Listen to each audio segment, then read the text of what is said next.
You are listening to From the Sea, a podcast series produced by South China Sea Studies.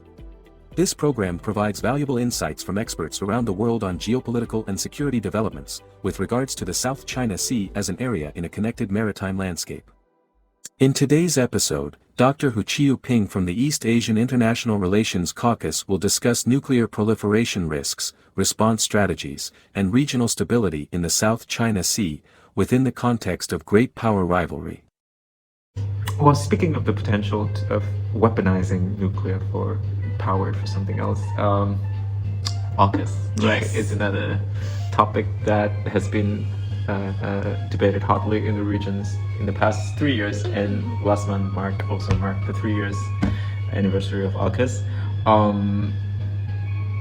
Do you think after 3 years the concerns or criticism against AUKUS have diminished or wind down a little bit, or do you think there's more now, it's accelerated now because of not just because of the trend regarding big power proliferations, right, but then also all of the hypes about AUKUS 1, AUKUS 2, new members joining That's in, right.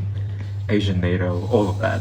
So I think among the AUKUS members, Australia and UK did their very best and trying to explain what AUKUS is about to countries concerned. And in Southeast Asia, Malaysia and Indonesia are the first two countries that express our concern. So they have their ambassador of Indo-Pacific coming to Jakarta and Kuala Lumpur trying to explain. So far Malaysia has understood and Jakarta said they understood but remain concerned. And I heard that, so this is Chatham House rule. So when the ambassadors went to China, tried to explain, China doesn't buy it at all. So there is this different level of trust and also the risk that it permeates, especially in the area of nuclear proliferation. So given the Taiwan Strait tensions, Korean Peninsula, and especially the talk of South Korea potentially going nuclear as well, so all of this really give this uneasy feeling to the nuclear, again, maritime dimension, and before that, North Korea actually conducted proliferation of nuclear and missile technology through maritime route and allegedly through some Southeast Asian companies and networks as well. So we are entrapped in this multi-layer of challenges and problems related to nuclear that has some maritime implications. So and AUKUS, of course, because it is a nuclear-powered submarine. So there is a good reason why Indonesia couldn't trust Australia, even though they explained that it is purely for their Australian continental defense, for example, and deterrence. Since you're from Sarawak, Malaysia, right? But would you say that is it fair to characterize Malaysia's reaction to AUKUS as initially more negative, but then slowly that negativity has been dwindled? Is it correct to say that? Yeah, so actually the first Malaysian reaction is done by our former defense minister. It's actually very personal. So what followed after his comment about AUKUS was a defense minister office clarification, but none of the news picked that up. So we are actually not as concerned as Indonesia, for example. So there is actually not a big issue for Malaysia to begin with. I see. And I have also seen a lot of discourse on the feasibility of AUKUS materializing by its initially set out deadline, right? And then people have been pointing out, there's delay in terms of budget spending, modernizations plan within the US itself, and within Australia. There's obstacles stemming from the US export control sort of system, That's and right. reforms have been too slow, too gradual. How would you assess AUKUS sort of viability? So because it really involves sensitive military technology, and the US never compromised it, even with its treaty allies like Japan and South Korea. So when it comes to UK, US-UK has a special relationship, so it is exclusive. So now Australia is about to be part of that exclusive club. So how the AUKUS ambassadors explain it is that this is purely military technology agreement. So with this explanation, the Pillar 2 is where there are a lot of interest, including South Korea, Japan. So they wanted to be part of the Pillar 2 collaborators because to have US agree to share that part of technology is very, very rare. So Australia have this privilege to get that, but they actually won't get it directly from the US. It is US giving UK the approval to share part of that technology with Australia, and this is what AUKUS is about. But I think it is not purely about the nuclear reactor itself, but also really is more about the other parts of the scientific and technological component that many other countries are much more interested in. Speaking of Pillar 2, do you think having Pillar 2 embedded in AUKUS is going to be something substantial? Because I was thinking, look at the country who wants to join Pillar 2. I mean, New Zealand is one of them, yeah?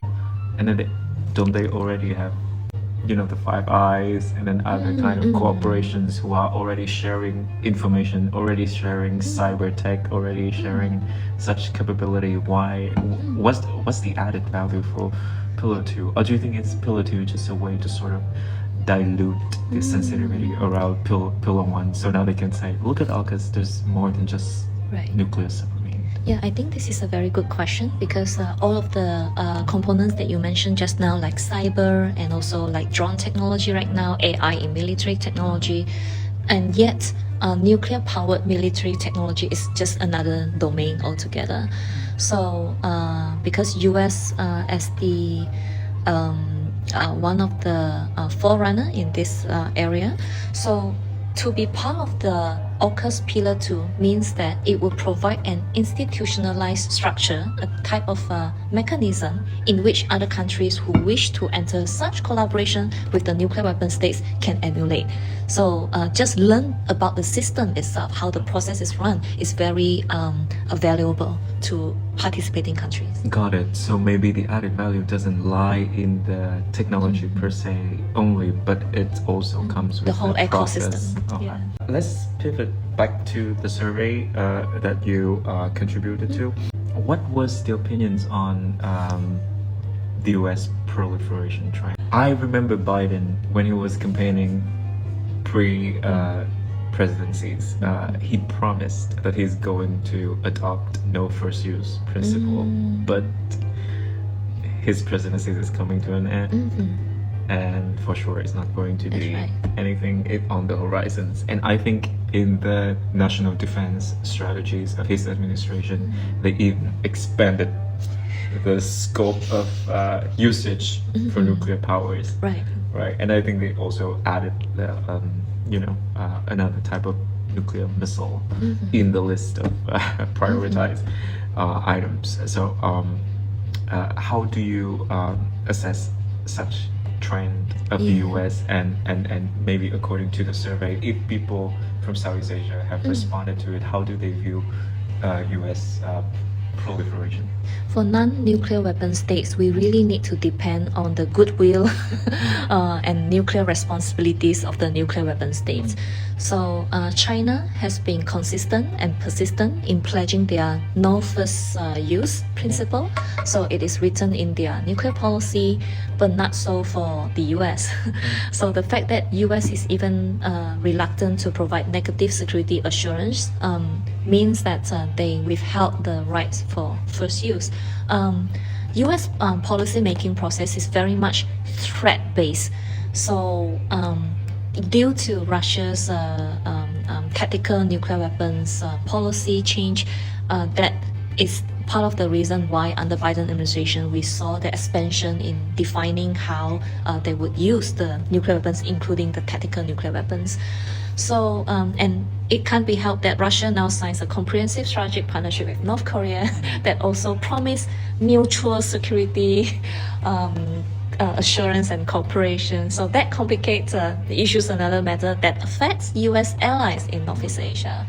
So for Southeast Asian countries, what we can do is that to continue to pledge more dialogues to happen. China so far has resisted to be part of the US-Russia strategic dialogue initiatives, and there is a gap between nuclear weapon states and non-nuclear weapon states. There is no forum. The NPT conference at the United Nations should be that forum, but the forum is often being dominated by the nuclear weapon states, and non-nuclear weapon states' opinion are usually being sidelined, ignored, even though we are the chair of the conference, for example. So there is a perception gap and also lack of trust between the nuclear weapon haves and have-nots.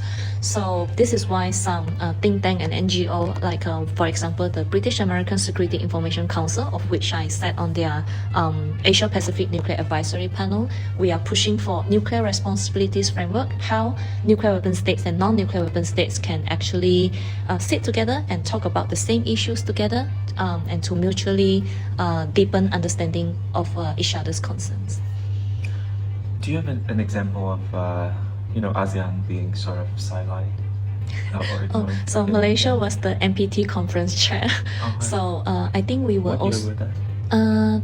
2020, I believe, and then it was because of pandemic, it was postponed. So the issue has been dragged on for some time, and because of the postponement, we also worked together with, if not Brazil, Egypt, so all non-nuclear weapon states. So we are trying to make the nuclear weapon states to listen to what type of agenda that we want to put forward, because to the nuclear weapon states, including the UK, they think that discussion on NPT is already oversaturated.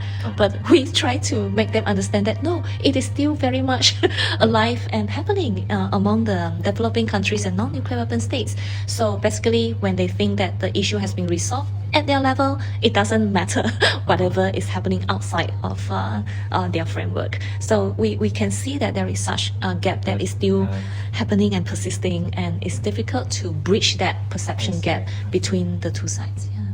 Okay. Do you think there's an opportunity, considering public officials from both US and China have been showing some sort of communication signal for communications and talks?